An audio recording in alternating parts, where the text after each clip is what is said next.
नमस्कार दोस्तों, हिंदी साहित्य इतिहास में हम लोग प्रश्नों के साथ साथ फास्ट रिवीजन भी कर रहे हैं हिंदी साहित्य इतिहास का। क्योंकि टीजीटी पीजीटी परीक्षा नज़दीक आ रही है तो एक बार पूरी क्लासेस का फास्ट रिवीजन कर लेंगे तो हमें ज़्यादा फ़ायदा हो जाएगा।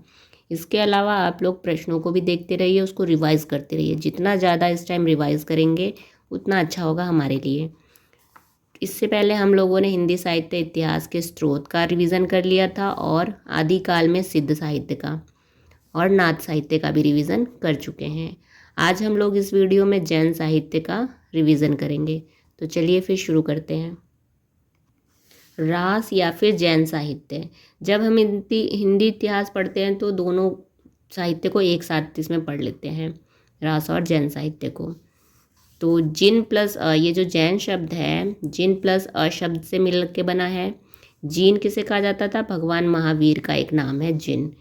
और जिन किनको कहते हैं? जिसने इंद्रियों पर जीत कर लिया था। विजय पा ली है, जिसको इंद्रियों को अपने कंट्रोल में कर लिया है, वश में कर लिया है। ठीक है, उसी को क्या बोला जाता था? जिन। और ये महावीर का नाम था। तो जिन और मिला के बना जैन। जैन का शाब्दिक अर्थ हम कह सकते हैं भगवान महावीर के अनुयायी। तो जितने भी महावीर भगवान को फॉलो करते थे, अनुयायी थे उनके, उनको हम जैन नाम से पुकारने लगे। आदिकाल में भगवान महावीर के अनुयायी या जैन कवियों द्वारा अपने धर्म का प्रचार प्रसार करने के लिए जिन साहित्य की रचना हुई उसे जैन साहित्य के नाम से जाना जाने लगा। ठीक, लेकिन जैन और राज साहित्य की अगर हम समय की बात करें तो दोनों का समय देखिए अलग अलग है। ध्यान रखिएगा, जैन साहित्य का समय 8वीं से 13वीं शताब्दी है, जबकि राज साहित्य का 12वीं से 13वीं शताब्दी है। यह और राज साहित्य का आरंभ शालिभद्र सूरी से माना जाता है। रचना स्थल अगर हम पूरा देखें ओवरऑल जैन राज का, तो राज जैन साहित्य राजस्थान और गुजरात में लिखा गया। ठीक है, लेकिन अगर ज़्यादा की बात करें सर्वाधिक गुजरात के काठियावाड़ में लिखा गया। यानी ये जो जैन और राज साहित्य पाया जाता है राजस्थान और गुजरात वाले क्षेत्र में ज़्यादा पाया जाता है। अब इन जैनों को और राज कवियों को किनका संरक्षण प्राप्त था? तो इन लोगों को राष्ट्रकूट, सोलंकी और चालुक्य वंश का संरक्षण प्राप्त था। जैन और राज साहित्य में मुख्य रूप से अपभ्रंश भाषा का प्रयोग किया गया है। विशेषता की बात करें तो यह साहित्य मुख्यतः जैन कवियों द्वारा रचित है। यह आदिकाल का सर्वाधिक प्रमाणिक साहित्य माना जाता है। जैन साहित्य को रहस्यवादिता एवं दार्शनिकता के स्थान पर उपदेशात्मक की प्रवृत्ति ज़्यादा मिलती है जैन साहित्य में। यह साहित्य 3 शैलियों में रचा गया था। जैन साहित्य 3 शैलियों में रचा गया था, जैन और राज दोनों साहित्य मिलाकर। पहला शैली था आपका चरित शैली, दूसरा आचार शैली और तीसरा फागु शैली। चरित शैली में क्या होता है? इसमें जैन तीर्थंकरों की जीवन का वर्णन किया जाता है, उसी को चरित शैली बोलते हैं। और आचार शैली जिसमें नियम आचरण की बात बताई जाती है, उसको आचार शैली। फागु शैली के अंदर स्तुतिपरक पद लिखे जाते हैं। और ये फागु वाला जो शैली है ज़्यादातर राज साहित्य में देखने को मिलता है। और अगली विशेषता की अगर बात करें तो इस साहित्य में हिंदू धर्म कथाओं को जैन धर्म के सिद्धांतों के अनुरूप परिवर्तित कर प्रस्तुत किया गया है। मतलब जितनी भी हिंदू धर्म की कहानियाँ हैं, कथाएँ हैं, उसको कन्वर्ट कर दिया गया है जैन धर्म के सिद्धांत के मुताबिक। ठीक, इस साहित्य का मुख्य उद्देश्य धर्म प्रचार था। जितने भी साहित्य आए इस समय, उनका मुख्य उद्देश्य यही था कि अपने धर्म को बढ़ाना। शुक्ल जी ने इसे सांप्रदायिक साहित्य कहा है। सांप्रदायिक साहित्य में शुक्ल जी सिद्ध, नाथ और जैन तीनों की बात करते हैं। इस साहित्य में मुख्यतः प्रबंधात्मक काव्य लिखे गए थे। इसमें प्रधान रस शांत रस है। अगर पूरा हम जैन और राज साहित्य की बात करें तो प्रधान रस हमें शांत रस मिलता है। और भी विशेष तथ्य देख लेते हैं इसके बारे में। संस्कृत में रास परंपरा की प्रथम रचना रिपुदारण रास है। अगर हमसे पूछे प्रश्न कि जैन राज साहित्य में संस्कृत में रास परंपरा की प्रथम रचना कौन सी है, तो रिपुदारण रास संस्कृत में। लेकिन अपभ्रंश में अगर रास परंपरा की प्रथम रचना पूछे तो उपदेश रसायन। अपभ्रंश में रास परंपरा की द्वितीय रचना पूछे तो संदेश रासक, प्रथम उपदेश रसायन रास और द्वितीय संदेश रासक। हिंदी में रास परंपरा की प्रथम रचना तो भरतेश्वर बाहुबली रास, और इसकी रचना की है मुनिजन विजय ने, यही सर्वमान्य है अगर हिंदी वाला पूछे तो। हिंदी में रास परंपरा का पहला ऐतिहासिक महाकाव्य अगर कहे तो पंच पांडव चरितरास। इसके अलावा कुछ कथन भी देख लेते हैं मुख्य रूप से, जो बहुत ज़्यादा महत्वपूर्ण है। कथन पूछे जाते हैं, इसको आप इग्नोर नहीं कर सकते, क्योंकि अभी हमने देखा था एल्टीग्रेट में कथन भी पूछे गए थे। तो पहला कथन है, जैन आचार्यों एवं कवियों की रचनाएं निसंदेह मूल रूप में और प्रमाणिक रूप में सुरक्षित है। इनके माध्यम से तत्कालीन साहित्यिक परिस्थितियों पर प्रकाश पड़ता है, वह वास्तविक और विश्वसनीय है। यह कथन हजारी प्रसाद द्विवेदी का है, रास और जैन साहित्य के लिए।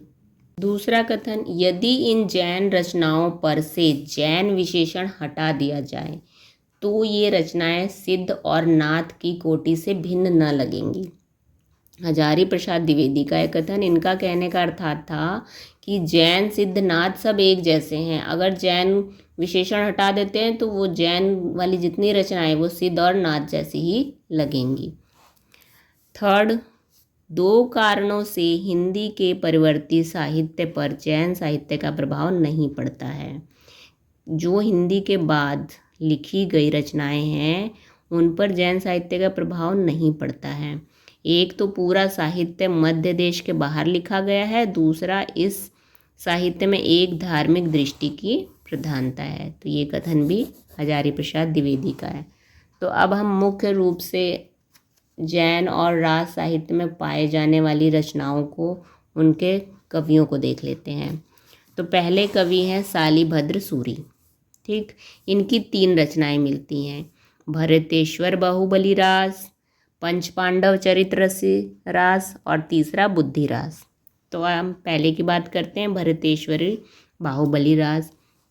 इसका रचना काल 1184 ईस्वी माना जाता है और काव्य का रूप देखें तो प्रबंधात्मक खंड काव्य माना जाता है। इसमें कुल छंद 205 है और प्रधान रस इसमें वीर, श्रृंगार, शांत तीनों पाए जाते हैं। इसकी भाषा अपभ्रंश प्रभावित राजस्थानी हिंदी है। राजस्थानी हिंदी इसलिए क्योंकि अभी मैंने कहा कि ये सारे साहित्य जैन वाले और रास वाले कहाँ लिखे गए थे, राजस्थान और गुजरात में। तो उस टाइम अपभ्रंश भाषा तो चली रही थी और अपभ्रंश से प्रभावित राजस्थानी हिंदी भी पाई जाती है इस रचना में। इसमें कथानक क्या है, इस रचना में भरतेश्वर अयोध्या का शासक है जो, और बाहुबली तक्षशिला का शासक है। इन दोनों को आरंभ में युद्ध प्रिय दिखाया गया है कि इन दोनों को युद्ध बहुत पसंद था, लेकिन बाद में जैन धर्म में दीक्षा लेने के बाद अहिंसावादी दिखाया गया है। तो ये जो भरतेश्वर बाहुबली रास है, ये दोनों भाई हैं। भरतेश्वर और बाहुबली 2 भाई हैं दोनों। ठीक, इन लोगों को युद्ध बहुत पसंद था, लेकिन बाद में क्या करते हैं, ये जैन धर्म को अपना लेते हैं। मुनिजन विजय ने इसे हिंदी में रास परंपरा का प्रथम ग्रंथ माना है। ये प्रश्न आता है, रास परंपरा का प्रथम ग्रंथ मुनिजन विजय के अनुसार कौन सा है? तो भरतेश्वर बाहुबली रास है। डॉक्टर गणपति चंद्र गुप्त हिंदी साहित्य का आरंभ इसी रचना से मानते हैं। अब शालिभद्र सूरी की दूसरी रचना है पंच पांडव चरित्र रास। इसका रचना काल 1191 ईस्वी है। काव्य रूप है इसका प्रबंधात्मक महाकाव्य।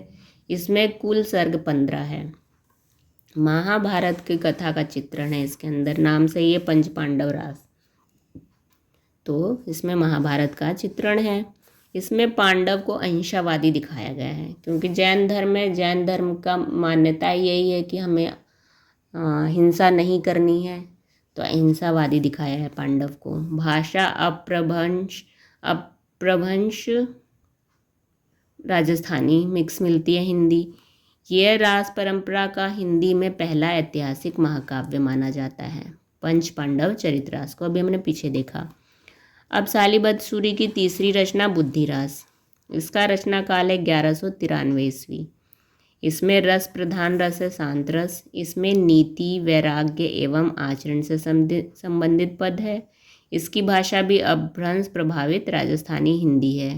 राजस्थानी इसलिए क्योंकि राजस्थान और गुजरात वाले क्षेत्र में लिखा गया। अच्छा, ये ध्यान रखिएगा कि बुद्धि रास तो शालिभद्र सूरी की है, लेकिन एक बुद्धि रासो रचना मिलती है, वो जल्हड़ की रचना है, जो कि चंद्रवरदाई के पुत्र थे। ठीक है, तो उसे भी आप एक बार नोट करके लिख लीजिए। बुद्धि रासो जल्हड़ की रचना है, जो चंद्रवरदाई के पुत्र थे। ठीक, अब दूसरे कवि हैं इसमें आसगु कवि। इनकी रचना है दो मिलती है, मुख्य रूप से देख लेते हैं, चंदनबाला रास और जीवदया रास। पहली रचना चंदनबाला रास, जिसका रचना काल समय है 1200 ईस्वी और ये लिखा गया जालोर राजस्थान में। काव्य रूप ये भी प्रबंधात्मक खंड काव्य है। इसमें छंद 35 है। रास परंपरा में करुण रस प्रधान एकमात्र रचना यही है। अगर हम पूरे रास साहित्य की बात करें तो करुण रस इसी में पाया गया, चंदनवाला रास में, और बाकी सब में शांत रस मिलता है। ठीक है, और करुण रस क्यों मिलता है? क्योंकि इसका थोड़ा सा हम चंदनवाला रास की कथानक को समझ लेते हैं। इसमें चंपा नगरी के राजा दधिवाहन की पुत्री चंदनबाला की कथा का चित्रण है, जिसे बचपन में डाकू उठा ले जाते हैं और एक सेठ के यहाँ बेच देते हैं। अब वहाँ बेचने के बाद उसके पतित होने तथा बाद में जैन धर्म में दीक्षित होने एवं मोक्ष प्राप्ति का वर्णन है। अब जब उसको बेच दिया तो भाई उसके साथ बहुत गलत हुआ, इसलिए इसमें कौन सा प्रधान रस हो जाता है? करुण रस। इस तरीके से हम याद कर सकते हैं इसे। अब आसगु कवि की दूसरी रचना है जीवदया रास। नाम से ही लग रहा है दया करना, किस पे? जीवों पर। तो इसमें जीवों पर दया एवं अहिंसा का संदेश मिलता है। इसका रचना काल है 1201 और प्रधान रस शांत है। जब जहाँ भी करुणा दया की बात आएगी तो वहाँ रस कैसा हो जाएगा? शांत रस हो जाएगा। छंद कितने इसमें? 58 छंद हैं। अब इसमें तीसरे कवि को देख लेते हैं, जिनधर्म सूरी। तीसरे कवि हैं जिनधर्म सूरी। इनकी रचना स्थूलीभद्र रास है। हमें रचना और रचनाकार दे के मिलान करने के लिए भी आ सकता है कि ये रचना किसकी है, ऐसे भी आ सकता है। तो स्थूलीभद्र रास रचना का नाम है, जो कि जिनधर्म सूरी की है। इस रचना काल, इसका समय है 1209 ईस्वी। इसमें भी प्रधान रस शांत है। काव्य रूप प्रबंधात्मक खंड काव्य है। भाषा अपभ्रंश हिंदी है। अब इसमें कहानी क्या है? कोशा नामक वेश्या के साथ भोग लिप्त होकर पतित होने तथा बाद में जैन धर्म में दीक्षा लेने के बाद मोक्ष प्राप्ति का वर्णन है। किसका? स्थूलीभद्र नाम के राजा का। ठीक है, अगले कवि हैं सुमति गढ़ी।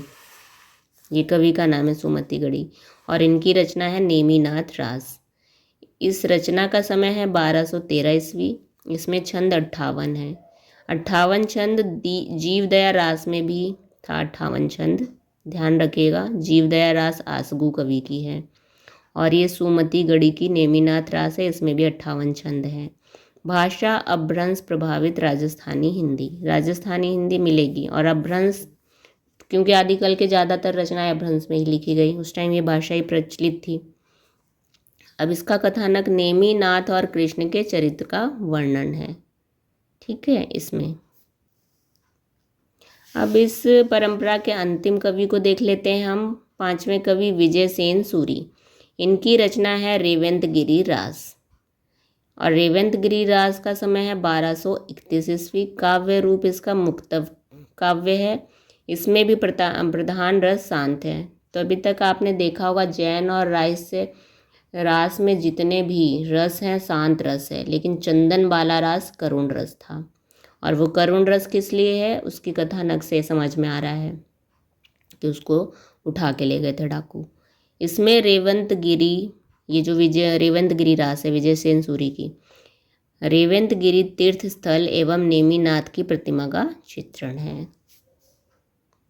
तो इस तरह आज हमने राज साहित्य को भी कंप्लीट कर लिया है। फास्ट रिवीजन हाँ, लेकिन आप इसके अलावा अपना जो डीपली नोट्स बनाए हैं उसको भी रिवाइज़ करिए। अब एग्ज़ाम को ज़्यादा समय नहीं है, ये तो हमारा फास्ट रिवीजन, इसे एक बार ज़रूर देखिएगा अच्छे से।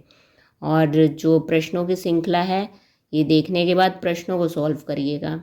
आप प्लेलिस्ट में देखेंगे भक्ति काल, आदि काल, अलग अलग प्रश्न लिखवाए हैं मैंने आप लोगों को, तो उसे भी एक फास्ट रिवीजन देखिए, फिर उससे संबंधित प्रश्नों को देखिए, तो दिमाग में बहुत अच्छे से सेट हो जाएगा। आशा करती हूँ आप लोगों का पेपर अच्छे से हो, आप लोग अपना 100% दीजिए। अगली वीडियो में हम लोग रासो साहित्य का फास्ट रिवीजन करेंगे। और अगर वीडियो हेल्पफुल लग रही है तो प्लीज़ लाइक और सब्सक्राइब ज़रूर करें। धन्यवाद।